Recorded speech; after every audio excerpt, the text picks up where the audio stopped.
L'école, ça doit être un lieu de vie. Et un lieu de vie, pour qu'il soit positif, il faut que l'enfant soit en confiance.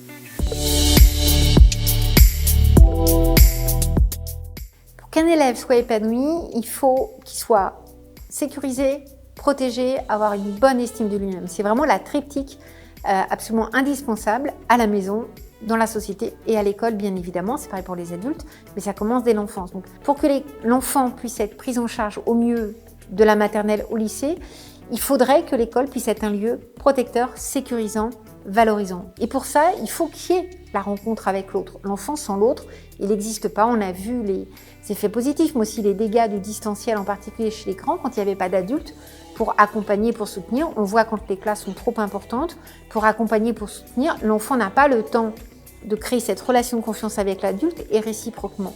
Donc dans l'école idéale, ce serait d'avoir des effectifs beaucoup moins importants, d'avoir une qualité de temps pour les enseignants, d'avoir une qualité d'environnement, ça peut paraître anecdotique, mais c'est très important, un environnement sécurisé.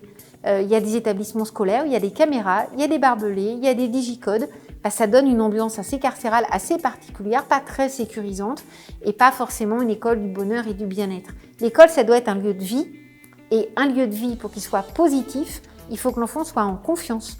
Et pour ça, il faut que les enseignants soient aussi bien. Donc prendre soin des élèves, prendre soin des enseignants et ça passe à la fois sur l'aspect relationnel, avoir des lieux d'écoute, avoir des lieux d'attention, avoir des capacités d'apprendre différentes selon les élèves, mais aussi d'enseigner différemment selon les enseignants et avoir des lieux de vie qui soient des endroits agréables. Qu'on aille à l'école avec du bonheur et qu'on n'y aille pas avec des inquiétudes. Ça, c'est quelque chose de fondamental, mais qui se construit petit à petit.